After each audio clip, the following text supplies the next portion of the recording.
Le journal d'une femme de chambre. Chapitre 7. 6 octobre. Décidément, voici l'automne. Des gelées qu'on n'attendait pas si tôt ont roussi les dernières fleurs du jardin. Les dahlias, les pauvres dahlias, témoins de la timidité amoureuse de monsieur, sont brûlés. Brûlés aussi les grands tournesols qui montaient la faction à la porte de la cuisine. Il ne reste plus rien dans les plates-bandes désolées, plus rien que quelques maigres géraniums ici et là, et 5 ou 6 touffes d'astères qui, avant de mourir, elles aussi, penchent sur le sol leur bouquet d'un bleu triste de pourriture. Dans les parterres du capitaine Mauger, que j'ai vu tantôt par-dessus la haie, c'est un véritable désastre, et tout y est couleur de tabac. Les arbres à travers la campagne commencent de jaunir et de se dépouiller, et le ciel est funèbre. Durant 4 jours, nous avons vécu dans un brouillard épais, un brouillard brun qui sentait la suie et qui ne se dissipait même pas l'après-midi. Maintenant, il pleut, une pluie glacée, fouettante, qu'active en rafale une mauvaise bise de nord-ouest. Ah, je ne suis pas à la noce. Dans ma chambre, il fait un froid de loup. Le vent y souffle, l'eau y pénètre par les fentes du toit, principalement autour des 2 châssis qui distribuent une lumière avare dans ce sombre galetas. Et le bruit des ardoises soulevées, des secousses qui ébranlent la toiture, des charpentes qui craquent, des charnières qui grincent, y est assourdissant. Malgré l'urgence des réparations, j'ai eu toutes les peines du monde à obtenir de madame qu'elle fît venir le plombier demain matin.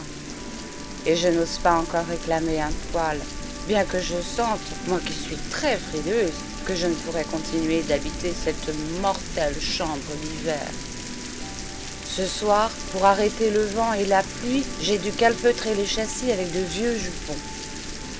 Et cette girouette au-dessus de ma tête, qui ne cesse de tourner sur son pivot rouillé et qui par instant glapit dans la nuit si aigrement qu'on dirait la voix de madame après une scène dans les corridors. Les premières révoltes calmées, la vie s'établit monotone, engourdissante, et je finis par m'y habituer peu à peu, sans trop en souffrir moralement. Jamais il ne vient personne ici, on dirait d'une maison maudite. Et en dehors des menus incidents domestiques que j'ai comptés, jamais il ne se passe rien. Tous les jours sont pareils, et toutes les besognes, et tous les visages. C'est l'ennui dans la mort. Mais je commence à être tellement abruti que je m'accommode de cet ennui, comme si c'était une chose naturelle. Même d'être privé d'amour, cela ne me gêne pas trop. Et je supporte sans trop de douloureux combats cette chasteté à laquelle je suis condamnée. À laquelle plutôt je me suis condamnée, car j'ai renoncé à monsieur. J'ai plaqué monsieur définitivement. Monsieur m'embête, et je lui en veux de m'avoir par lâcheté débiné si grossièrement devant madame. Ce n'est point qu'il se résigne ou qu'il me lâche. Au contraire, il s'obstine à tourner autour de moi avec des yeux de plus en plus ronds, une bouche de plus en plus baveuse. Suivant une expression que j'ai lue dans je ne sais plus quel livre, c'est toujours vers mon auge qu'il mène s'abreuver les cochons de son désir. Maintenant que les jours raccourcissent, monsieur se tient avant le dîner dans son bureau, où il fait le diable sait quoi par exemple, où il occupe son temps à remuer sans raison de vieux papiers, à pointer des catalogues de graines et des réclames de pharmacie, à feuilleter d'un air distrait de vieux livres de chasse. Il faut le voir quand j'entre à la nuit pour fermer ses persiennes ou surveiller son feu. Alors il se lève, tousse, s'éternue, s'ébroue, se cogne aux meubles, renverse des objets, tâche d'attirer d'une façon stupide mon attention. C'est à se tordre. Je fais semblant de ne rien entendre, de ne rien comprendre à ces singeries puériles, et je m'en vais, silencieuse, hautaine, sans plus le regarder que s'il n'était pas là. Hier soir, cependant, nous avons échangé les courtes paroles que voici. Célestine, monsieur désire quelque chose? Célestine, vous êtes méchante avec moi. Pourquoi êtes-vous méchante avec moi? Mais monsieur sait bien que je suis une roulure. Voyons, une sale fille. Voyons, que j'ai des mauvaises maladies. Mais nom d'un chien, Célestine. Voyons, Célestine, écoutez-moi. Merde. Ma foi, oui, j'ai lâché cela carrément. J'en ai assez. Ça ne m'amuse plus de lui mettre par mes coquetteries la tête et le cœur à l'envers. Rien ne m'amuse ici. Et le pire, c'est que rien non plus ne m'y embête. Est-ce l'air de ce sale pays, le silence de la campagne, la nourriture trop lourde et grossière? Une torpeur m'envahit, qui n'est pas d'ailleurs sans charme. En tout cas, elle émousse ma sensibilité, engourdit mes rêves, m'aide à mieux endurer les insolences et les criailleries de madame. Grâce à elle aussi, j'éprouve un certain contentement à bavarder le soir des heures avec Marianne et Joseph. Cet étrange Joseph, qui décidément ne sort plus et semble prendre plaisir à rester avec nous. L'idée que Joseph est peut-être amoureux de moi, eh bien, cela me flatte. Mon Dieu, oui, j'en suis là. Et puis, je lis. Des romans, et encore des romans. J'ai relu du Paul Bourget. Ces livres ne me passionnent plus comme autrefois. Même ils m'assomment. Et je juge qu'ils sont faux et en toc. Ils sont conçus dans cet état d'âme que je connais bien pour l'avoir éprouvé quand ébloui et fasciné, je pris contact avec la richesse et avec le luxe. J'en suis revenu aujourd'hui. Et ils ne m'épatent plus. Ils épatent toujours Paul Bourget. Ah, je ne serai plus assez niaise pour lui demander des explications psychologiques, car mieux que lui, je sais ce qu'il y a derrière une portière de salon et sous une robe de dentelle. Ce à quoi je ne puis m'habituer, c'est de ne point recevoir de lettres de Paris. Tous les matins, lorsque vient le facteur, j'ai au cœur comme un petit déchirement à me savoir si abandonnée de tout le monde. Et c'est par là que je mesure le mieux l'étendue de ma solitude. En vain, j'ai écrit à mes anciennes camarades, à monsieur Jean surtout, des lettres pressantes et désolées. En vain, je les ai suppliés de s'occuper de moi, de m'arracher de mon enfer, de me trouver à Paris une place quelconque, si humble soit-elle. Aucune ne me répond. Je n'aurais jamais cru à tant d'indifférence, à tant d'ingratitude. Et cela me force à me raccrocher plus fortement à ce qui me reste, le souvenir et le passé. Souvenir où, malgré tout, la joie domine la souffrance, passé qui me redonne l'espoir que tout n'est pas fini de moi et qu'il n'est point vrai qu'une chute accidentelle soit la dégringolade irrémédiable. C'est pourquoi, seule dans ma chambre, tandis que de l'autre côté de la cloison, les ronflements de Marianne me représentent les écœurements du présent, je tâche à couvrir ce bruit ridicule du bruit de mes bonheurs anciens. Et je ressasse passionnément ce passé afin de reconstituer avec ces morceaux épars l'illusion d'un avenir encore. Justement, aujourd'hui, 6 octobre, voici une date pleine de souvenirs. Depuis 5 années que s'est accompli le drame que je veux conter, tous les détails en sont demeurés vivaces en moi. Il y a un mort dans ce drame, un pauvre petit mort, doux et joli, et que j'ai tué pour lui avoir donné trop de caresses et trop de joie, pour lui avoir donné trop de vie. Et depuis 5 années qu'il est mort, mort de moi, ce sera la première fois que le 6 octobre, je n'irai point porter sur sa tombe les fleurs coutumières. Mais ces fleurs que je n'irai point porter sur sa tombe, j'en ferai un bouquet plus durable et qui ornera et qui parfumera sa mémoire chérie mieux que les fleurs de cimetière, le coin de terre où il dort. Car les fleurs dont sera composé le bouquet que je lui ferai, j'irai les cueillir une à une dans le jardin de mon cœur. Dans le jardin de mon cœur, où ne poussent pas que les fleurs mortelles de la débauche, où éclosent aussi les grands lys blancs de l'amour.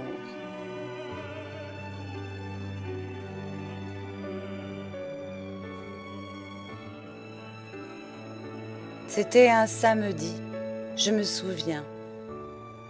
Au bureau de placement de la rue du Colisée, où depuis 8 jours je venais régulièrement, chaque matinée, chercher une place, on me présenta à une vieille dame en deuil.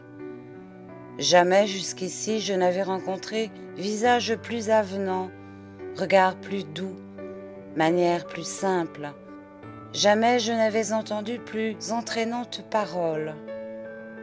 Elle m'accueillit avec une grande politesse qui me fit chaud au cœur. « Mon enfant, me dit-elle, Madame Paula Durand, c'était la placeuse, m'a fait de vous le meilleur éloge. Je crois que vous le méritez, car vous avez une figure intelligente, franche et gaie qui me plaît beaucoup. J'ai besoin d'une personne de confiance et de dévouement. De dévouement. Ah, je sais que je demande là une chose bien difficile, car enfin, vous ne me connaissez pas et vous n'avez aucune raison de m'être dévoué. Je vais vous expliquer dans quelles conditions je me trouve. Mais ne restez pas debout, mon enfant, venez vous asseoir près de moi. Il suffit qu'on me parle doucement, il suffit qu'on ne me considère point comme un être en dehors des autres et en marge de la vie, comme quelque chose d'intermédiaire entre un chien et un perroquet, pour que je sois tout de suite émue. Et tout de suite, je sens revivre en moi une âme d'enfant. Toutes mes rancunes, toutes mes haines, toutes mes révoltes, je les oublie comme par miracle, et je n'éprouve plus envers les personnes qui me parlent humainement que des sentiments d'abnégation et d'amour. Je sais aussi par expérience qu'il n'y a que les gens malheureux pour mettre la souffrance des humbles de plein pied avec la leur. Il y a toujours de l'insolence et de la distance dans la bonté des heureux. Quand je fus assise auprès de cette vénérable dame en deuil, je l'aimais déjà, je l'aimais véritablement. Elle soupira. « Ce n'est pas une place bien gaie que je vous offre, mon enfant. » Avec une sincérité d'enthousiasme qui ne lui échappa point, je protestai vivement. « Il n'importe, madame, tout ce que madame me demandera, je le ferai. » Et c'était vrai, j'étais prête à tout. Elle me remercia d'un bon regard tendre, et elle reprit « Eh bien voici, j'ai été très éprouvée dans la vie. De tous les miens que j'ai perdus, il ne me reste plus qu'un petit-fils, menacé, lui aussi, de mourir du mal terrible dont les autres sont morts. Craignant de prononcer le nom de ce terrible mal, elle me l'indiqua en posant sur sa poitrine sa vieille main gantée de noir, et avec une expression plus douloureuse, « Pauvre petit, c'est un enfant charmant, un être adorable, en qui j'ai mis mes dernières espérances, car après lui, je serai toute seule. Et qu'est-ce que je ferai sur la terre, mon Dieu ?» Ses prunelles se couvrirent d'un voile de larmes. À petits coups de son mouchoir, elle les essuya et continua. « Les médecins assurent qu'on peut le sauver, qu'il n'est pas profondément atteint. Ils ont prescrit un régime dont ils attendent beaucoup de bien. Tous les après-midi, Georges devra prendre un bain de mer, ou plutôt, il devra se tremper 1 seconde dans la mer. Ensuite, il faudra qu'on le frotte énergiquement sur tout le corps avec un gant de crin pour activer la circulation. Ensuite, il faudra l'obliger à boire un verre de vieux Porto. Ensuite, qu'il reste étendu, au moins 1 heure, dans un lit bien chaud. Ce que je voudrais de vous, mon enfant, c'est cela d'abord. Mais comprenez-moi bien, c'est surtout de la jeunesse, de la gentillesse, de la gaieté, de la vie. Chez moi, c'est ce qui lui manque le plus. J'ai 2 serviteurs très dévoués, mais ils sont vieux, tristes et maniaques. Georges ne peut les souffrir. Moi-même, avec ma vieille tête blanchie et mes constants habits de deuil, je sens que je l'afflige. Et ce qu'il y a de pire, je sens bien aussi que souvent, je ne peux lui cacher mes appréhensions. Ah, je sais que ce n'est peut-être pas le rôle d'une jeune fille telle que vous, auprès d'un aussi jeune enfant comme est Georges, car il n'a que 19 ans, mon Dieu. Le monde trouvera sans doute à y redire. Je ne m'occupe pas du monde. Je ne m'occupe que de mon petit malade. Et j'ai confiance en vous. Vous êtes une honnête femme, je suppose. Oh oui, madame, m'écriai-je, certaine à l'avance d'être l'espèce de sainte que venait chercher la grand-mère désolée pour le salut de son enfant. Et lui, le pauvre petit grand Dieu, dans son état, voyez-vous, plus que des bains de mer peut-être, il a besoin de ne rester jamais seul, d'avoir sans cesse auprès de lui un joli visage, un rire frais et jeune, quelque chose qui éloigne de son esprit l'idée de la mort, quelqu'un qui lui donne confiance en la vie. Voulez-vous? J'accepte, madame, répondis-je, ému jusqu'aux entrailles, et que madame soit sûre que je soignerai bien monsieur Georges. Il fut convenu que j'entrerais le soir même dans la place et que nous partirions le surlendemain pour Houlgat, où la dame en deuil avait loué une belle villa sur la plage. La grand-mère n'avait pas menti. Monsieur Georges était un enfant charmant, adorable. Son visage imberbe avait la grâce d'un beau visage de femme, d'une femme aussi ses gestes indolents et ses mains longues, très blanches, très souples, où transparaissait le réticule des veines. Mais quels yeux ardents! Quelles prunelles dévorées d'un feu sombre, dans des paupières cernées de bleu et qu'on eût dites brûlées par les flammes du regard. Quel intense foyer de pensée, de passion, de sensibilité, d'intelligence, de vie intérieure. Et comme déjà les fleurs rouges de la mort envahissaient ses pommettes, il semblait que ce ne fût pas de la maladie, que ce ne fût pas de la mort qu'il mourait, mais de l'excès de vie, de la fièvre de vie qui était en lui et qui rongeait ses organes, desséchait sa chair. Ah, qu'il était joli et douloureux à contempler. Quand la grand-mère me mena près de lui, il était étendu sur une chaise longue et il tenait dans sa longue main blanche une rose sans parfum. Il me reçut non comme une domestique, presque comme une amie qui l'attendait. Et moi, dès ce premier moment, je m'attachais à lui de toutes les forces de mon âme. L'installation à Houlgat se fit sans incident, comme s'était fait le voyage. Tout était prêt lorsque nous arrivâmes. Nous n'avions plus qu'à prendre possession de la villa, une villa spacieuse, élégante, pleine de lumière et de gaieté, qu'une large terrasse avec ses fauteuils d'osier et ses tentes bigarrées séparait de la plage. On descendait à la mer par un escalier de pierre pratiqué dans la digue, et les vagues venaient chanter sur les premières marches aux heures de la marée montante. Au rez-de-chaussée, la chambre de Monsieur Georges s'ouvrait par de larges baies sur un admirable paysage de mer. La mienne, une chambre de maître, tendue de claire cretonne, en face de celle de Monsieur Georges, de l'autre côté d'un couloir, donnait sur un petit jardin où poussaient quelques maigres fusains et de plus maigres rosiers.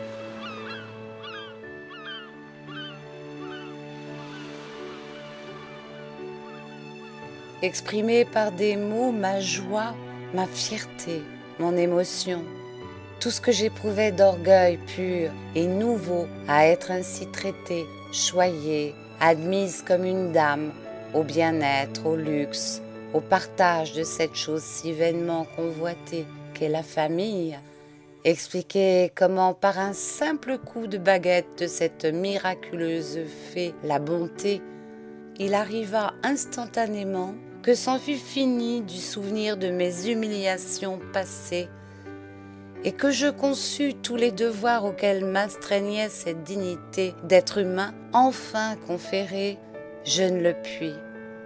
Ce que je puis dire, c'est que véritablement je connus la magie de la transfiguration. Non seulement le miroir attesta que j'étais devenue subitement plus belle, mais mon cœur me cria que j'étais réellement meilleure. Je découvris en moi des sources, des sources, des sources, des sources intarissables, des sources sans cesse jaillissantes de dévouement, de sacrifice, d'héroïsme. Et je n'eus plus qu'une pensée, sauver à force de soins intelligents, de fidélités attentives, d'ingéniosité merveilleuse, sauver Monsieur Georges de la mort. Avec une foi robuste dans ma puissance de guérison, je disais, je criais à la pauvre grand-mère qui ne cessait de se désespérer et souvent dans le salon voisin passait ses journées à pleurer. « Ne pleurez plus, madame, nous le sauverons. Je vous jure que nous le sauverons. » De fait, au bout de 15 jours, Monsieur Georges se trouva beaucoup mieux. Un grand changement s'opérait dans son état. Les cris de toux diminuaient, s'espaçaient. Le sommeil et l'appétit se régularisaient. Il n'avait plus la nuit ces sueurs abondantes et terribles qui le laissaient au matin haletant et brisé. Ses forces revenaient au point que nous pouvions faire de longues courses en voiture et de petites promenades à pied sans trop de fatigue. C'était en quelque sorte une résurrection. Comme le temps était très beau, l'air très chaud, mais tempéré par la brise de mer, les jours que nous ne sortions pas, nous en passions la plus grande partie à l'abri des tentes sur la terrasse de la villa, attendant l'heure du bain, de la trempette dans la mer, ainsi que le disait gaiement Monsieur Georges. Car il était gai, toujours gai, et jamais il ne parlait de son mal, jamais il ne parlait de la mort. Je crois bien que durant ces jours-là, jamais il ne prononça ce mot terrible de mort. En revanche, il s'amusait beaucoup de mon bavardage, le provoquait au besoin. Et moi, confiante en ses yeux, rassurée par son cœur, entraînée par son indulgence et sa gentillesse, je lui disais tout ce qui me traversait l'esprit, farce, folie et chanson. Ma petite enfance, mes petits désirs, mes petits malheurs, et mes rêves, et mes révoltes, et mes diverses stations chez des maîtres cocasses ou infâmes. Je lui racontais tout, sans trop masquer la vérité, car si jeune qu'il fût, si séparé du monde, si enfermé qu'il eût toujours été, par une prescience, par une divination merveilleuse qu'ont les malades, il comprenait tout de la vie. Une vraie amitié que facilita sûrement son caractère et que souhaita sa solitude, et surtout que les soins intimes et constants dont je réjouissais sa pauvre chair moribonde amenèrent pour ainsi dire automatiquement, s'étaient établis entre nous. J'en fus heureuse au-delà de tout ce que je puis exprimer, et j'y gagnais de dégrossir mon esprit au contact incessant du sien. Monsieur Georges adorait les vers. Des heures entières sur la terrasse, au chant de la mer, ou bien le soir dans sa chambre, il me demandait de lui lire des poèmes de Victor Hugo, de Baudelaire, de Verlaine, de Metternich.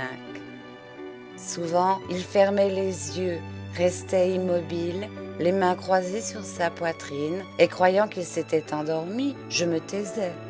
Mais il souriait et il me disait « Continue, petite, je ne dors pas. J'entends mieux ainsi ces vers, j'entends mieux ainsi ta voix, et ta voix est charmante. » Parfois, c'est lui qui m'interrompait. Après s'être recueilli, il récitait lentement, en prolongeant les rythmes, les vers qu'il avait le plus enthousiasmés, et il cherchait « Ah, que je l'aimais de cela !» à m'en faire comprendre, à m'en faire sentir la beauté. Un jour, il me dit, et j'ai gardé ces paroles comme une relique, « Ce qu'il y a de sublime, vois-tu, dans les vers, c'est qu'il n'est point besoin d'être un savant pour les comprendre et pour les aimer. Au contraire, les savants ne les comprennent pas, et la plupart du temps ils les méprisent parce qu'ils ont trop d'orgueil. Pour aimer les vers, il suffit d'avoir une âme, une petite âme toute nue comme une fleur. Les poètes parlent aux âmes, des simples, des tristes, des malades. Et c'est en cela qu'ils sont éternels. Sais-tu bien que lorsqu'on a de la sensibilité, on est toujours un peu poète? Et toi-même, petite Célestine, souvent tu m'as dit des choses qui sont belles comme des vers. Oh, monsieur Georges, vous vous moquez de moi. Mais non, et tu n'en sais rien que tu m'as dit ces belles choses. Et c'est ce qui est délicieux. Ce furent pour moi des heures uniques. Quoi qu'il arrive de la destinée, elles chanteront dans mon cœur tant que je vivrai. J'éprouvais cette sensation indiciblement douce de redevenir un être nouveau, d'assister pour ainsi dire de minute en minute à la révélation de quelque chose d'inconnu de moi et qui pourtant était moi. Et aujourd'hui, malgré de pires déchéances, toute reconquise que je sois par ce qu'il y a en moi de mauvais et d'exaspéré, si j'ai conservé ce goût passionné pour la lecture et parfois cet élan vers des choses supérieures à mon milieu social et à moi-même, si, tâchant à reprendre confiance en la spontanéité de ma nature, j'ai osé, moi, ignorante de tout, écrire ce journal, c'est à monsieur Georges que je le dois. Ah oui, je fus heureuse. Heureuse surtout de voir le gentil malade renaître peu à peu, ses chairs se regonfler, refleurir son visage sous la poussée d'une sève neuve. Heureuse de la joie et des espérances et des certitudes que la rapidité de cette résurrection donnait à toute la maison, dont j'étais maintenant la reine et la fée. On attribuait à l'intelligence de mes soins, à la vigilance de mon dévouement, et plus encore peut-être à ma constante gaieté, à ma jeunesse pleine d'enchantement, à ma surprenante influence sur monsieur Georges, ce miracle incomparable. Et la pauvre grand-mère me remerciait, me comblait de reconnaissance et de bénédictions et de cadeaux. Comme une nourrice à qui l'on a confié un baby presque mort et qui de son lait pur et sain lui refait des organes, un sourire, une vie. Quelquefois, oublieuse de son rang, elle me prenait les mains, les caressait, les embrassait, et avec des larmes de bonheur, elle me disait « Je savais bien, moi, quand je vous ai vu, je savais bien. » Et déjà des projets, des voyages au soleil, des campagnes pleines de roses. Vous ne nous quitterez plus jamais, mon enfant. Son enthousiasme me gênait souvent, mais j'avais fini par croire que je le méritais. Si comme bien d'autres l'eussent fait à ma place, j'avais voulu abuser de sa générosité. Ah, malheur! Et ce qui devait arriver arriva.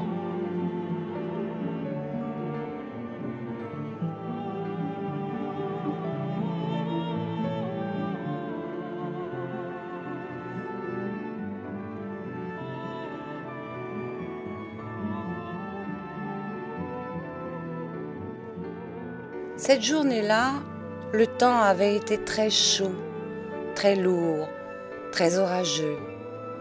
Au-dessus de la mer plombée et toute plate, le ciel roulait des nuages étouffants, de gros nuages roux où la tempête ne pouvait éclater. Monsieur Georges n'était pas sorti, même sur la terrasse, et nous étions restés dans sa chambre. Plus nerveux que d'habitude, d'une nervosité due sans doute aux influences électriques de l'atmosphère, il avait même refusé que je lui lise des vers. « Cela me fatiguerait, disait-il. Et d'ailleurs, je sens que tu les lirais très mal aujourd'hui. » Il était allé dans le salon où il avait essayé de jouer un peu de piano. Le piano l'ayant agacé, tout de suite, il était revenu dans la chambre, où il avait cru se distraire un instant, en crayonnant d'après moi quelques silhouettes de femmes. Mais il n'avait pas tardé à abandonner papier et crayon en maugréant avec un peu d'impatience. « Je ne peux pas, je ne suis pas en train. Ma main tremble, je ne sais pas ce que j'ai. Et toi aussi, tu as je ne sais quoi, tu ne tiens pas en place. » Finalement, il s'était étendu sur sa chaise longue près de la grande baie par où on découvrait un immense espace de mer. Des barques de pêche au loin, fuyant l'orage toujours menaçant, rentraient au port de Trouville. D'un air distrait, ils suivaient leurs manœuvres et leurs voilures grises. Comme l'avait dit Monsieur Georges, c'est vrai, je ne tenais pas en place. Et je m'agitais, afin d'inventer quelque chose qui occupât son esprit. Naturellement, je ne trouvais rien, et mon agitation ne calmait pas celle du malade. « Pourquoi t'agiter ainsi? Pourquoi t'énerver ainsi? Reste auprès de moi. » Je lui avais demandé. « Est-ce que vous n'aimeriez pas être sur ces petites barques là-bas? Moi si. » Ne parle donc pas pour parler. À quoi bon dire des choses inutiles? Reste auprès de moi. À peine assise près de lui, et la vue de la mer lui devenant tout d'un coup insupportable, il m'avait demandé de baisser le store de la baie. Ce faux jour m'exaspère. Cette mer est horrible. Je ne veux pas la voir. Tout est horrible aujourd'hui. Je ne veux rien voir, je ne veux voir que toi. Doucement, je l'avais grondé. « Oh, monsieur Georges, vous n'êtes pas sage. Ça n'est pas bien. Et si votre grand-mère venait et qu'elle vous vit en cet état, vous la feriez encore pleurer. » S'étant soulevé un peu sur les coussins. « D'abord, pourquoi m'appelles-tu monsieur Georges? Tu sais que cela me déplaît. »« Je ne peux pourtant pas vous appeler monsieur Gaston. » Appelle-moi Georges, tout court, méchante. Ça, je ne pourrais pas, je ne pourrais jamais. Alors il avait soupiré. Est-ce curieux? Tu es donc toujours une pauvre petite esclave. Puis il s'était tu, et le reste de la journée s'était écoulé, moitié dans l'énervement, moitié dans le silence, qui était aussi un énervement. Et plus pénible. Après le dîner, le soir, l'orage enfin éclata. Le vent se mit à souffler avec violence, la mer à battre la digue avec un grand bruit sourd. Monsieur Georges ne voulut pas se coucher. Il sentait qu'il lui serait impossible de dormir, et c'est si long dans un lit les nuits sans sommeil. Lui, sur la chaise longue, moi assise près d'une petite table sur laquelle brûlait, voilée d'un abat-jour, une lampe qui répandait autour de nous une clarté rose et très douce, nous ne disions rien. Quoique ses yeux fussent plus brillants que de coutume, Monsieur Georges semblait plus calme, et le reflet rose de la lampe avivait son teint. dessinait dans de la lumière les traits de sa figure fine et charmante. Moi, je travaillais à un ouvrage de couture. Tout à coup, il me dit « Laisse un peu ton ouvrage, Célestine. Viens près de moi. » J'obéissais toujours à ses désirs, à ses caprices. Il avait des effusions, des enthousiasmes d'amitié que j'attribuais à la reconnaissance. J'obéis comme les autres fois. « Plus près de moi, encore plus près, fit-il. Puis, donne-moi ta main maintenant. Sans la moindre défiance, je lui laissai prendre ma main qu'il caressa. Comme ta main est jolie, et comme tes yeux sont jolis, et comme tu es jolie, toute, toute, toute. Souvent, il m'avait parlé de ma bonté. Jamais il ne m'avait dit que j'étais jolie, du moins, jamais il ne me l'avait dit avec cet air-là. Surprise, et dans le fond, charmée de ces paroles qu'il débitait d'une voix un peu haletante et grave, instinctivement, je me reculais. « Non, non, ne t'en vas pas. Reste près de moi, tout près. Tu ne peux pas savoir comme cela me fait du bien que tu sois près de moi, comme cela me réchauffe. Tu vois, je ne suis plus nerveux, agité, je ne suis plus malade. Je suis content. Je suis heureux, très, très heureux. » Et m'ayant enlacé la taille, chastement, il m'obligea de m'asseoir près de lui sur la chaise longue. Et il me demanda « Est-ce que tu es mal ainsi ?» Je n'étais point rassurée. Il y avait dans ses yeux un feu plus ardent. Sa voix tremblait davantage de ce tremblement que je connais. Ah oui, que je connais. Ce tremblement que donne aux voix de tous les hommes le désir violent d'aimer. J'étais très émue, très lâche, et la tête me tournait un peu. Mais bien résolue à me défendre de lui, et surtout à le défendre énergiquement contre lui-même, je répondis d'un air gamin. « Oui, monsieur Georges, je suis très mal. Laissez-moi me relever. » Son bras ne quittait pas ma taille. « Non, non, je t'en prie, sois gentille. » Et sur un ton dont je ne saurais rendre la douceur câline, il ajouta « Tu es toute craintive. Et de quoi donc as-tu peur ?» En même temps, il approcha son visage du mien, et je sentis son haleine chaude qui m'apportait une odeur fade, quelque chose comme un encens de la mort.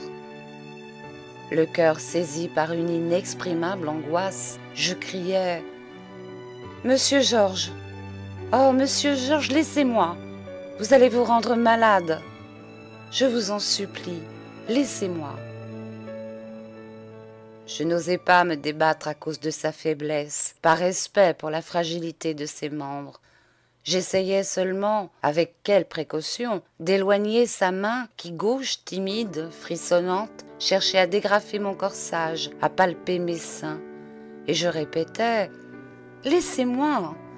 C'est très mal ce que vous faites là, monsieur Georges. Laissez-moi. » Son effort pour me maintenir contre lui l'avait fatigué. L'étreinte de ses bras ne tarda pas à affaiblir. Durant quelques secondes, il respira plus difficilement, puis une toux sèche lui secoua la poitrine. « Ah, vous voyez bien, monsieur Georges, lui dis-je avec toute la douceur d'un reproche maternel. Vous vous rendez malade à plaisir. Vous ne voulez rien écouter et il va falloir tout recommencer. Vous serez bien avancé après. Soyez sage, je vous en prie. Et si vous étiez bien gentil, savez-vous ce que vous feriez? Vous vous coucheriez tout de suite. » Il retira sa main qui m'enlaçait, s'allongea sur la chaise longue, et tandis que je replaçais sous sa tête les coussins qui avaient glissé, très triste, il soupira. « Mais après tout, c'est juste. Je te demande pardon. » « Vous n'avez pas à me demander pardon, monsieur Georges. Vous avez à être calme. »« Oui, oui, fit-il en regardant le point du plafond où la lampe faisait un rond de mouvante lumière. J'étais un peu fou d'avoir songé un instant que tu pouvais m'aimer, moi qui n'ai jamais eu d'amour, moi qui n'ai jamais eu rien, que de la souffrance. Pourquoi m'aimerais-tu ? Cela me guérissait de t'aimer. Depuis que tu es là près de moi et que je te désire, depuis que tu es là avec ta jeunesse, ta fraîcheur et tes yeux et tes mains, tes petites mains tout en soie, dont les soins sont des caresses si douces, et que je ne rêve que de toi, je sens en moi, dans mon âme et dans mon corps, des vigueurs nouvelles, toute une vie inconnue bouillonnée. C'est-à-dire, je sentais cela, car maintenant, enfin, qu'est-ce que tu veux ? J'étais fou. Et toi, c'est juste. J'étais très embarrassée. Je ne savais que dire, je ne savais que faire. Des sentiments puissants et contraires me tiraillaient dans tous les sens. Un élan me précipitait vers lui. Un devoir sacré m'en éloignait. Et niaisement, parce que je n'étais pas sincère, parce que je ne pouvais pas être sincère dans une lutte où combattait avec une égale force ses désirs et ce devoir, je balbutiais. « Monsieur Georges, soyez sage. Ne pensez pas à ces vilaines choses-là, cela vous fait du mal. Voyons, monsieur Georges, soyez bien gentil. » Mais il répétait « Pourquoi m'aimerais-tu ? C'est vrai, tu as raison de ne pas m'aimer. Tu me crois malade. Tu crains d'empoisonner ta bouche au poison de la mienne et de gagner mon mal. Le mal dont je meurs, n'est-ce pas, dans un baiser de moi. C'est juste. » La cruelle injustice de ces paroles me frappa en plein cœur. « Ne dites pas cela, monsieur Georges, » m'écriai-je éperdu. « C'est horrible et méchant ce que vous dites là, et vous me faites trop de peine, trop de peine. » Je saisis ses mains, elles étaient moites et brûlantes. Je me penchai sur lui, son haleine avait l'ardeur rauque d'une forge. « C'est horrible, horrible !» Il continua. « Un baiser de toi, mais c'était ma résurrection, mon rappel complet à la vie. Ah, tu as cru sérieusement à tes bains, à ton porto, à ton gant de crin? Pauvre petite, c'est en ton amour que je me suis baignée, c'est le vin de ton amour que j'ai bu, c'est la révulsion de ton amour qui m'a fait courir sous la peau un sang neuf. C'est parce que ton baiser, je l'ai tant espéré, tant voulu, tant attendu, que je me suis repris à vivre, à être fort, car je suis fort maintenant. Mais je ne t'en veux pas de me le refuser. Tu as raison de me le refuser. Je comprends, je comprends. Tu es une petite âme timide et sans courage, un petit oiseau qui chante sur une branche, puis sur une autre, et s'en va au moindre bruit. C'est affreux ce que vous dites là, monsieur Georges. Il continua encore tandis que je me tordais les mains. Pourquoi est-ce affreux? Mais non, ce n'est pas affreux. C'est juste. Tu me crois malade. Tu crois qu'on est malade quand on a de l'amour. Tu ne sais pas que l'amour, c'est de la vie éternelle. Oui, oui, je comprends. Puisque ton baiser qui est la vie pour moi, tu t'imagines que ce serait peut-être pour toi la mort. N'en parlons plus. Je ne pus en entendre davantage. Était-ce la pitié? Était-ce ce que contenaient de sanglants reproches, d'amers défis, ces paroles atroces et sacrilèges? Était-ce simplement l'amour impulsif et barbare qui tout d'un coup me posséda? Je n'en sais rien. C'était peut-être cela tout ensemble. Ce que je sais, c'est que je me laissais tomber comme une masse sur la chaise longue, et soulevant dans mes mains la tête adorable de l'enfant, éperdument je criais « Tiens, méchant, regarde comme j'ai peur, regarde donc comme j'ai peur !» Je collais ma bouche à sa bouche, je heurtais mes dents aux siennes, avec une telle rage frémissante qu'il me semblait que ma langue pénétra dans les plaies profondes de sa poitrine, pour y lécher, pour y boire, pour en ramener tout le sang empoisonné et tout le pu mortel. Ses bras s'ouvrirent et se refermèrent dans une étreinte sur moi. Et ce qui devait arriver, arriva.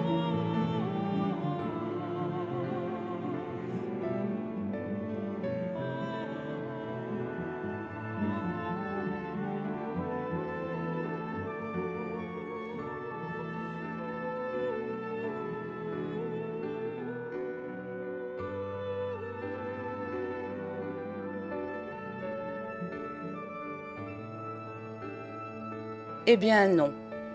Plus je réfléchis à cela, et plus je suis sûre que ce qui me jeta dans les bras de Georges, ce qui souda mes lèvres aux siennes, ce fut d'abord et seulement un mouvement impérieux, spontané, de protestation contre les sentiments bas que Georges attribuait, par ruse peut-être, à mon refus. Ce fut surtout un acte de piété fervente, désintéressée et très pure, qui voulait dire « Non, je ne crois pas que tu sois malade. Non, tu n'es pas malade. » Et la preuve, c'est que je n'hésite pas à mêler mon haleine à la tienne, à la respirer, cette haleine, à la boire, à m'en imprégner la poitrine, à m'en saturer toute la chair. Et quand même tu serais réellement malade, quand même ton mal serait contagieux et mortel à qui l'approche, je ne veux pas que tu aies de moi cette idée monstrueuse que je redoute de le gagner, d'en souffrir et d'en mourir. Je n'avais pas non plus prévu et calculé ce qui fatalement devait résulter de ce baiser et que je n'aurais point la force, une fois dans les bras de mon ami, une fois mes lèvres sur les siennes, de m'arracher à cette étreinte et de repousser ce baiser. Mais voilà. Lorsqu'un homme me tient, aussitôt la peau me brûle et la tête me tourne, et je deviens ivre, je deviens folle, je deviens sauvage. Je n'ai plus d'autre volonté que celle de mon désir. Je ne vois plus que lui, je ne pense plus qu'à lui, et je me laisse mener par lui, docile et terrible, jusqu'au crime. Ah, ce premier baiser de Monsieur Georges, ces caresses maladroites et délicieuses, l'ingénuité passionnée de tous ses gestes et l'émerveillement de ses yeux devant le mystère enfin dévoilé de la femme et de l'amour. Dans ce premier baiser, je m'étais donnée toute, avec cet emportement qui ne ménage rien, cette fièvre, cette volupté inventive, dure et brisante, qui dompte, assomme les mâles les plus forts et leur fait demander grâce. Mais l'ivresse passée, lorsque je vis le pauvre et fragile enfant haletant, presque pâmé dans mes bras, j'eus un remords affreux. Du moins, la sensation, et pour ainsi dire l'épouvante, que je venais de commettre un meurtre. Monsieur Georges, je vous ai fait du mal. Oh, pauvre petit. Mais lui, avec quelle grâce féline, tendre et confiante, avec quelle reconnaissance éblouie, il se pelotonna contre moi, comme pour y chercher une protection. Et il me dit, ses yeux pleins d'extase, « Je suis heureux. Maintenant je puis mourir. » Et comme je me désespérais, comme je maudissais ma faiblesse, « Je suis heureux, répéta-t-il. Oh, reste avec moi, ne me quitte pas de toute la nuit. Seul, vois-tu, il me semble que je ne pourrai plus supporter la violence, pourtant si douce, de mon bonheur. » Pendant que je l'aidais à se coucher, il eut une crise de toux. Elle fut courte, heureusement. Mais si courte qu'elle fut, j'en eus l'âme déchirée. Est-ce qu'après l'avoir soulagé et guéri, j'allais le tuer désormais? Je crus que je ne pourrais pas retenir mes larmes, et je me détestais. « Ce n'est rien, fit-il en souriant. Il ne faut pas te désoler puisque je suis si heureux. Et puis je ne suis pas malade,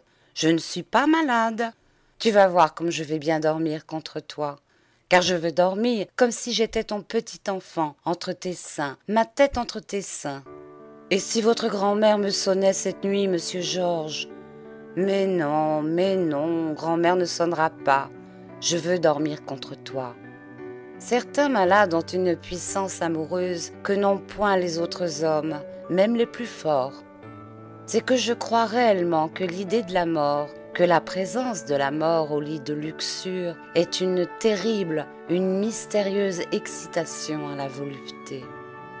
Durant les 15 jours qui suivirent cette mémorable nuit, nuit délicieuse et tragique, ce fut comme une sorte de furie qui s'empara de nous, qui mêla nos baisers, nos corps, nos âmes, dans une étreinte, dans une possession sans fin. Nous avions hâte de jouir pour tout le passé perdu. Nous voulions vivre, presque sans repos, cet amour dont nous sentions le dénouement proche dans la mort. Encore.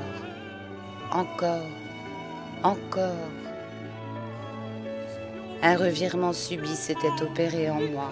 Non seulement je n'éprouvais plus de remords, mais lorsque monsieur Georges faiblissait, je savais par des caresses nouvelles et plus aiguës ranimer pour un instant ses membres brisés, leur redonner un semblant de force.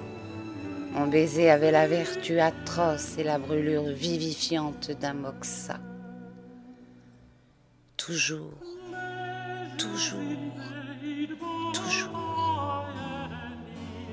Mon baiser avait quelque chose de sinistre et de follement criminel. Sachant que je tuais Georges, je m'acharnais à me tuer moi aussi, dans le même bonheur et dans le même mal. Délibérément, je sacrifiais sa vie et la mienne. Avec une exaltation âpre et farouche qui décuplait l'intensité de nos spasmes, j'aspirais, je buvais la mort, toute la mort, à sa bouche, et je me barbouillais les lèvres de son poison.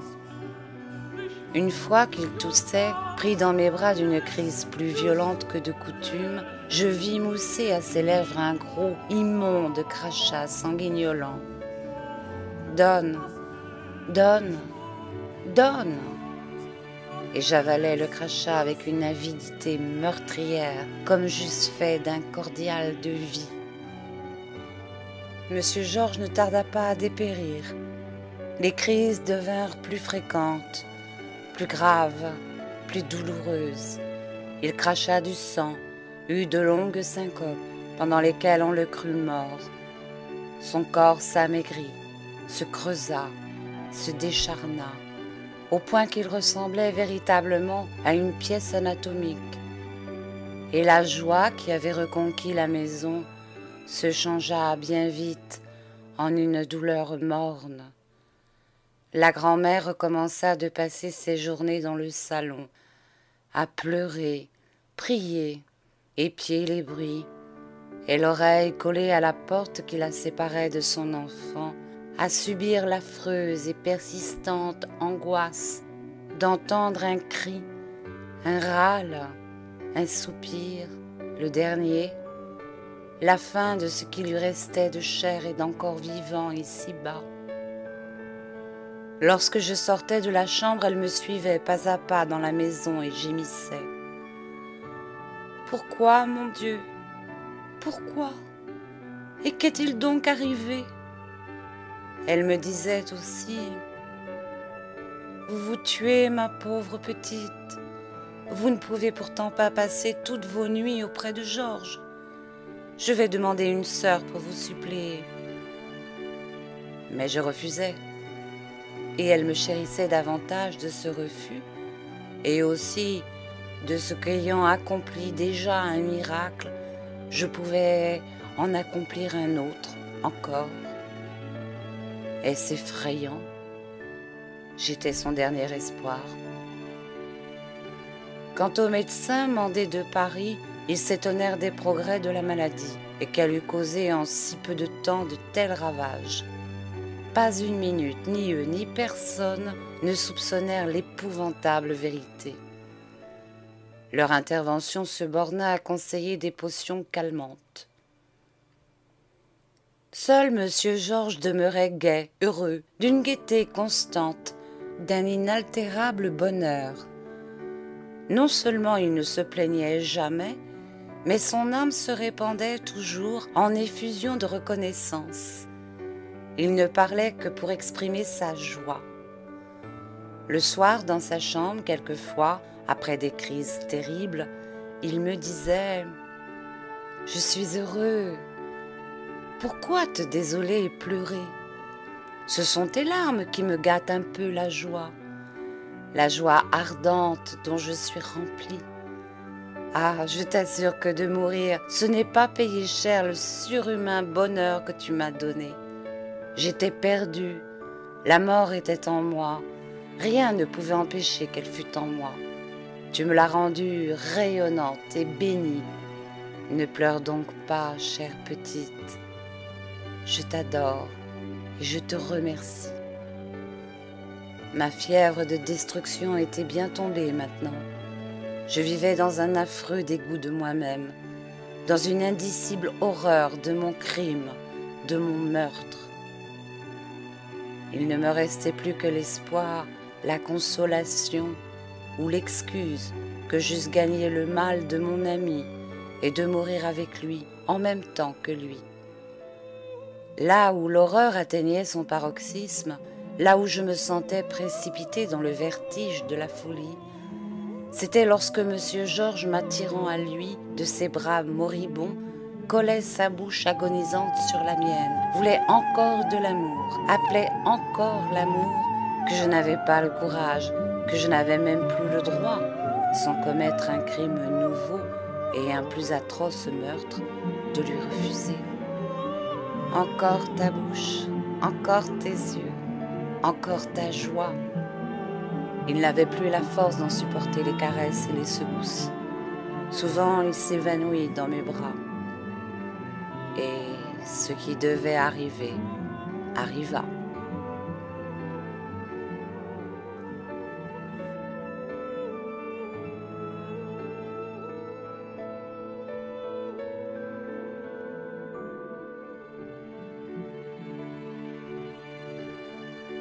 Nous étions alors au mois d'octobre, exactement le 6 octobre. L'automne étant demeuré doux et chaud cette année-là, les médecins avaient conseillé de prolonger le séjour du malade à la mer, en attendant qu'on pût le transporter dans le Midi. Toute la journée du 6 octobre, M. Georges avait été plus calme. J'avais ouvert toute grande la grande baie de la chambre, et couché sur la chaise longue, près de la baie, préservé de l'air par de chaudes couvertures, il avait respiré pendant 4 heures au moins, et délicieusement, les émanations iodées du large. Le soleil vivifiant, les bonnes odeurs marines, la plage déserte, reconquise par les pêcheurs de coquillages, le réjouissaient. Jamais je ne l'avais vu plus gai, et cette gaieté sur sa face décharnée, où la peau de semaine en semaine plus mince était sur l'ossature comme une transparente pellicule, avait quelque chose de funèbre et de si pénible à voir que plusieurs fois je dus sortir de la chambre afin de pleurer librement. Il refusa que je lui lise des vers. Quand j'ouvris le livre, « Non, dit-il, tu es mon poème, tu es tous mes poèmes, et c'est bien plus beau, va ?» Il lui était défendu de parler. La moindre conversation le fatiguait et souvent amenait une crise de toux. D'ailleurs, il n'avait presque plus la force de parler. Ce qui lui restait de vie, de pensée, de volonté d'exprimer, de sensibilité, s'était concentré dans son regard, devenu un foyer ardent où l'âme sans cesse attisait un feu d'une surprenante, d'une surnaturelle intensité. Ce soir-là, le soir du 6 octobre, il paraissait ne plus souffrir.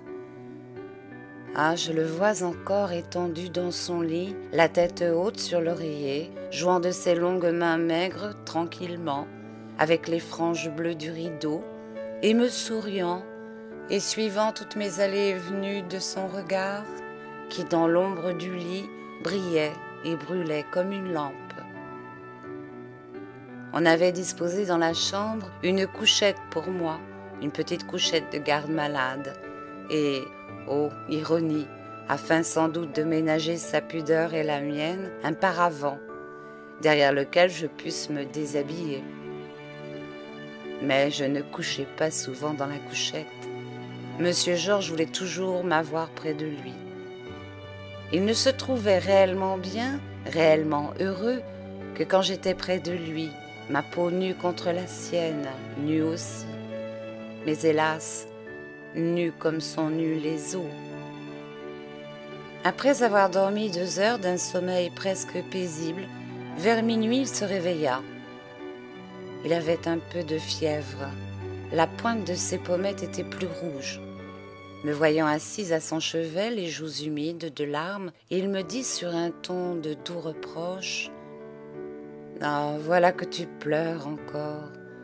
Tu veux donc me rendre triste et me faire de la peine? Pourquoi n'es-tu pas couché? Viens te coucher près de moi. » J'obéis docilement, car la moindre contrariété lui était funeste. Il suffisait d'un mécontentement léger pour déterminer une congestion et que les suites en fussent redoutables. Sachant mes craintes, il en abusait. Mais à peine dans le lit, sa main chercha mon corps, sa bouche ma bouche.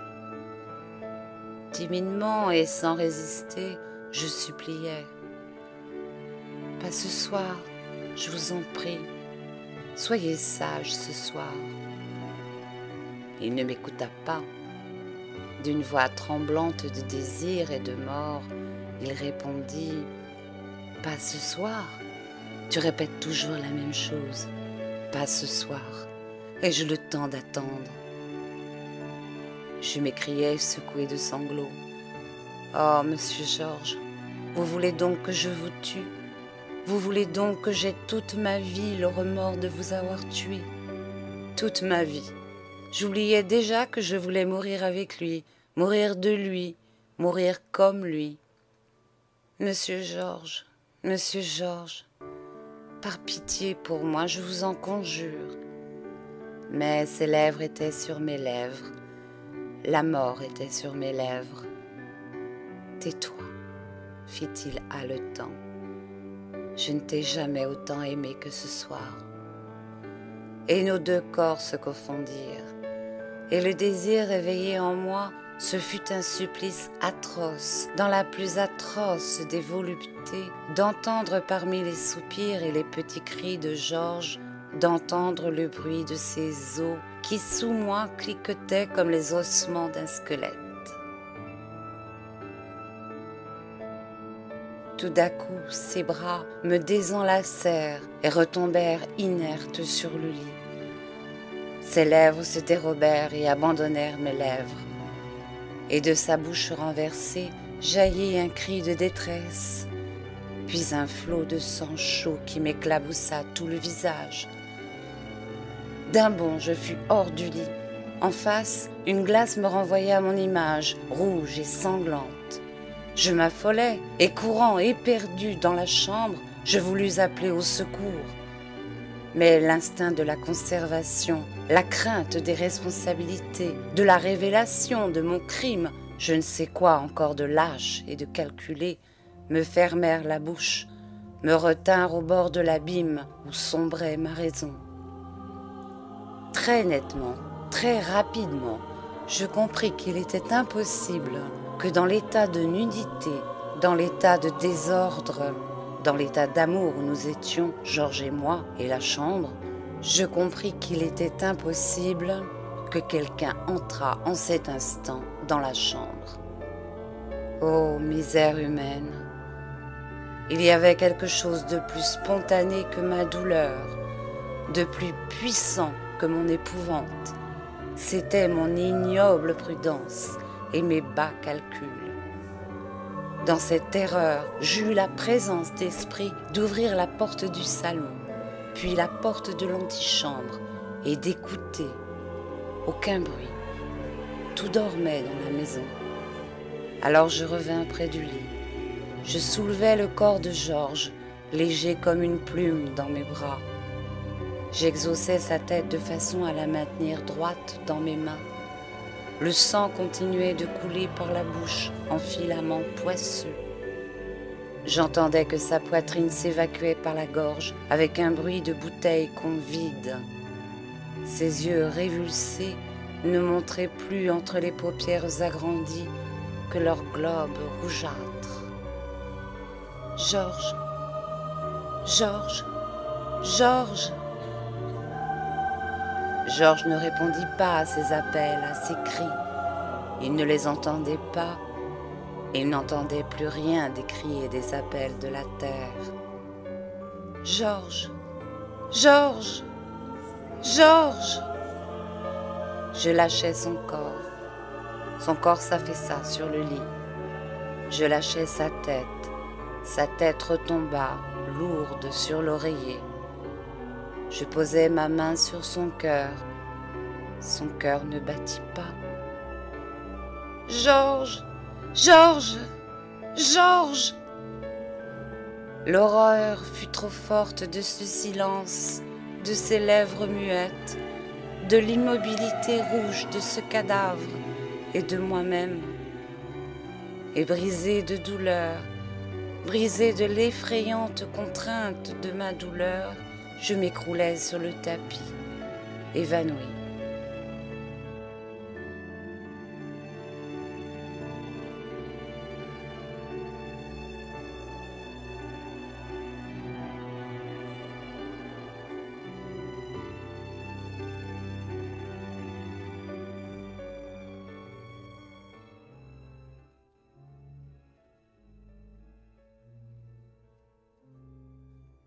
Combien de minutes dura cet évanouissement, ou combien de siècles, je ne le sais pas. Revenue à moi, une pensée suppliciante domina toutes les autres.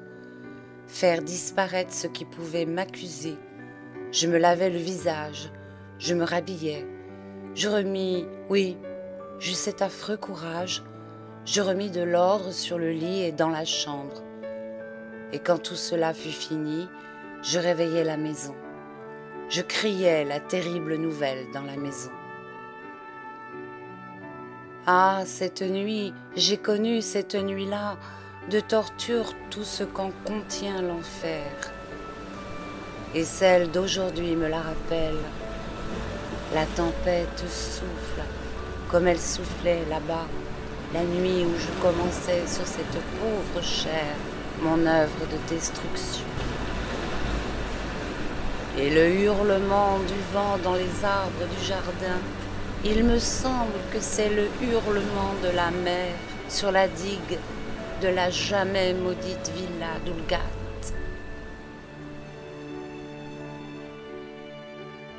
De retour à Paris, après les obsèques de Monsieur Georges, je ne voulus pas rester, malgré ses supplications multipliées, au service de la pauvre grand-mère. J'avais hâte de m'en aller, de ne plus revoir ce visage en larmes, de ne plus entendre ces sanglots qui me déchiraient le cœur. J'avais hâte surtout de m'arracher à sa reconnaissance, à ce besoin qu'elle avait, en sa détresse radotante, de me remercier sans cesse de mon dévouement, de mon héroïsme, de m'appeler sa fille, sa chère petite fille, de m'embrasser avec de folles effusions de tendresse. Bien des fois, durant les 15 jours que je consentis sur sa prière à passer près d'elle, j'eus l'envie impérieuse de me confesser, de m'accuser, de lui dire tout ce que j'avais de trop pesant à l'âme et qui souvent m'étouffait. À quoi bon? Est-ce qu'elle en eût éprouvé un soulagement quelconque? C'eût été ajouter une affliction plus poignante à ses autres afflictions, et cette horrible pensée et ce remords inexpiable que sans moi, son cher enfant ne serait peut-être pas mort. Et puis, il faut que je l'avoue, je ne m'en sentis pas le courage. Je partis de chez elle avec mon secret, vénérée d'elle comme une sainte, comblée de riches cadeaux et d'amour. Or, le jour même de mon départ, comme je revenais de chez Madame Paula Durand, la placeuse, je rencontrai dans les Champs-Élysées un ancien camarade, un valet de chambre avec qui j'avais servi pendant 6 mois dans la même maison. Il y avait bien 2 ans que je ne l'avais pas vu. Les premiers mots échangés, j'appris que, ainsi que moi, il cherchait une place. Seulement, ayant de chouettes extras pour l'instant, il ne se pressait pas d'en trouver. « Cette sacrée Célestine !» fit-il heureux de me revoir. « Toujours épatante !» C'était un bon garçon, gai, farceur, et qui aimait la noce. Il proposa « Si on dînait ensemble, hein ?» J'avais besoin de me distraire, de chasser loin de moi un tas d'images trop tristes, un tas de pensées obsédantes. J'acceptais. « Chic alors, fit-il. Il prit mon bras et m'emmena chez un marchand de vin de la rue Cambon. Sa gaieté lourde, ses plaisanteries grossières, sa vulgaire obscénité, je les sentis vivement. Elles ne me choquèrent point. Au contraire, j'éprouvais une certaine joie canaille, une sorte de sécurité crapuleuse, comme à la reprise d'une habitude perdue. Pour tout dire, je me reconnus. Je reconnus ma vie et mon âme en ces paupières fripées, en ce visage glabre, en ces lèvres rasées qui accusent le même rictus servile, le même pli de mensonge, le même goût de l'ordure passionnelle chez le comédien, le juge et le valet. Après le dîner, nous flânâmes quelque temps sur les boulevards. Puis il me paya une tournée de cinématographe. J'étais un peu molle d'avoir bu trop de vin de Saumur. Dans le noir de la salle, pendant que sur la plaque lumineuse, l'armée française défilait aux applaudissements de l'assistance, il m'empoigna la taille et me donna sur la nuque un baiser qui faillit me décoiffer. « Tu es épatante, » souffla-t-il. « Ah nom d'un chien, ce que tu sens bon !» Il m'accompagna jusqu'à mon hôtel, et nous restâmes là quelques minutes sur le trottoir, silencieux, un peu bête. Lui, du bout de sa canne, tapait la pointe de ses bottines. Moi, la tête penchée, les coudes au corps, les mains dans mon manchon, j'écrasais sous mes pieds une peau d'orange. « Eh bien, au revoir, lui dis-je. « Oh non, fit-il. Laisse-moi monter avec toi. Voyons, Célestine. » Je me défendis vaguement pour la forme. Il insista. « Voyons, qu'est-ce que tu as? Des peines de cœur? Justement, c'est le moment. » Il me suivit. Dans cet hôtel-là, on ne regardait pas trop à qui rentrait le soir. Avec son escalier étroit et noir, sa rampe gluante, son atmosphère ignoble, ses odeurs fétides, il tenait de la maison de passe et du coupe-gorge. Mon compagnon toussa pour se donner de l'assurance, et moi je songeais, l'âme pleine de dégoût, Ah, dame, ça ne vaut pas les villas d'Oulgat, ni les hôtels chauds et fleuris de la rue Lincoln. À peine dans ma chambre, et dès que j'eus verrouillé la porte, il se rua sur moi et me jeta brutalement les jupes levées sur le lit. Tout de même, ce qu'on est vache parfois. Ah, misère de nous. Et la vie me reprit avec ses hauts, ses bas, ses changements de visage, ses liaisons finies aussitôt que commencées, et ses sautes brusques des intérieurs opulents dans la rue. Comme toujours. Chose singulière, moi qui dans mon exaltation amoureuse, dans une soif ardente de sacrifice, sincèrement, passionnément, avait voulu mourir, j'eus durant de longs mois la peur d'avoir gagné la contagion au baiser de Monsieur Georges. La moindre indisposition, la plus passagère douleur, me furent une terreur véritable. Souvent, la nuit, je me réveillais avec des épouvantes folles, des sueurs glacées. Je me tâtais la poitrine ou par suggestion, j'éprouvais des douleurs et des déchirements. J'interrogeais mes crachats où je voyais des filaments rouges. À force de compter les pulsations de mes veines, je me donnais la fièvre. Il me semblait, en me regardant dans la glace, que mes yeux se creusaient, que mes pommettes rosissaient de ce rose mortel qui colorait les joues de Monsieur Georges. À la sortie d'un bal public, une nuit, je pris un rhume et je toussais pendant une semaine. Je crus que c'était fini de moi. Je me couvris le dos d'emplâtre, j'avalais toutes sortes de médecines bizarres, j'adressais même un don pieux à saint Antoine de Padoue. Puis, comme en dépit de ma peur, ma santé restait forte et que j'avais la même endurance aux fatigues du métier et du plaisir, cela passa. L'année dernière, le 6 octobre, de même que tous les ans à cette triste date, j'allais déposer des fleurs sur la tombe de Monsieur Georges. C'était au cimetière Montmartre. Dans la grande allée, je vis devant moi, à quelques pas devant moi, la pauvre grand-mère.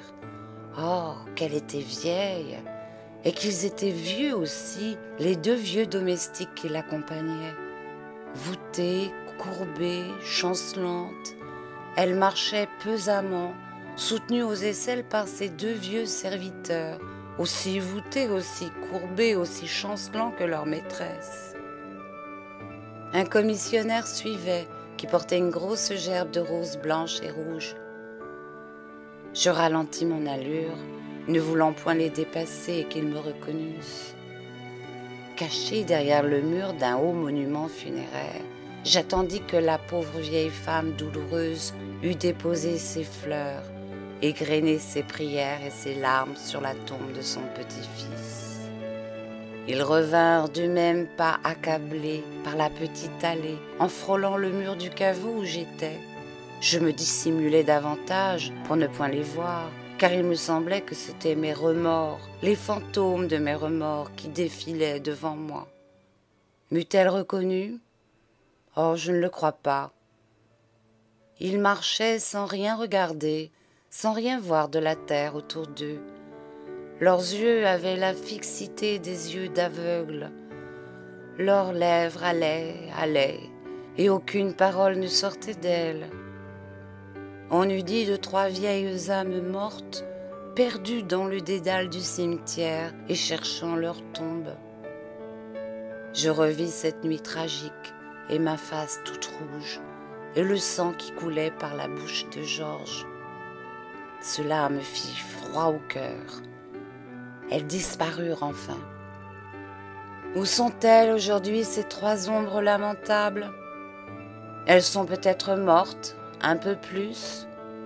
Elles sont peut-être mortes tout à fait. Après avoir erré encore des jours et des nuits, peut-être qu'elles ont trouvé le trou de silence et de repos qu'elles cherchaient. C'est égal. Une drôle d'idée qu'elle avait eue l'infortunée grand-mère de me choisir comme garde-malade d'un aussi jeune, d'un aussi joli enfant comme était Monsieur Georges. Et vraiment, quand j'y repense, qu'elle n'ait jamais rien soupçonné, qu'elle n'ait jamais rien vu, qu'elle n'ait jamais rien compris. C'est ce qui m'épate le plus. Ah, on peut le dire maintenant. Ils n'étaient pas bien malins tous les trois. Ils en avaient une couche de confiance. J'ai revu le capitaine Mauger par-dessus la haie. Accroupi devant une plate-bande nouvellement bêchée, il repiquait des plans de pensée et de Ravenel. Dès qu'il m'a aperçu, il a quitté son travail et il est venu jusqu'à la haie pour causer. Il ne m'en veut plus du tout du meurtre de son furet. Il paraît même très gai. Il me confie en pouffant de rire que ce matin, il a pris au collet le chat blanc des Lanlaire. Probable que le chat venge le furet. C'est le 10e que je leur estourbis en douceur, s'écrie-t-il avec une joie féroce en se tapant la cuisse et ensuite en se frottant les mains noires de terre. Ah, il ne viendra plus gratter le terreau de mes châssis, le salaud! Il ne ravagera plus mes semis, le chameau. Et si je pouvais aussi prendre au collet votre Lanlaire et sa femelle? Ah, les cochons! Ah, ça c'est une idée. Cette idée le fait se tordre un instant. Et tout d'un coup, les yeux pétillants de malice sournoise, il me demande « Pourquoi vous ne leur fourrez pas du poil à gratter dans leur lit, les saligots? Ah non, de Dieu, je vous en donnerais bien un paquet, moi. Ça, c'est une idée. » Puis, à propos, vous savez, Kléber, mon petit furet. Oui, eh bien, je l'ai mangé. Ça n'est pas très bon, dites. Oh, c'est comme du mauvais lapin. Ça a été toute l'oraison funèbre du pauvre animal. Le capitaine me raconte aussi que l'autre semaine, sous un tas de fagots, il a capturé un hérisson. Il est en train de l'apprivoiser. Il l'appelle Bourbaki. Ça, c'est une idée. Une bête intelligente, farceuse, extraordinaire, et qui mange de tout. Ma foi, oui, s'exclame-t-il. Dans la même journée, ce sacré hérisson a mangé du beefsteak, du haricot de mouton, du lard salé, du fromage de gruyère, des confitures. Il est épatant, on ne peut pas le rassasier. Il est comme moi, il mange de tout. À ce moment, le petit domestique passe dans l'allée, charriant dans une brouette des pierres, de vieilles boîtes de sardines, un tas de débris qu'il va porter au trou à ordures. « Viens ici !» aile le capitaine. Et comme sur son interrogation, je lui dis que monsieur est à la chasse, madame en ville et Joseph en course, il prend dans la brouette chacune de ses pierres, chacun de ses débris, et l'un après l'autre, il les lance dans le jardin en criant très fort. « Tiens, cochon! Tiens, misérable !» Les pierres volent, les débris tombent sur une planche fraîchement travaillée où la veille Joseph avait semé des pois. « Et allez donc ! Et ça encore ! Et encore par-dessus le marché !» La planche est bientôt couverte de débris et saccagée. La joie du capitaine s'exprime par une sorte de ululement et des gestes désordonnés. Puis, retroussant sa vieille moustache grise, il me dit d'un air conquérant et paillard « Mademoiselle Célestine, vous êtes une belle fille, sacrebleu. Faudra venir me voir quand Rose ne sera pas là, hein? Ça, c'est une idée. » Eh ben, vrai, il ne doute de rien.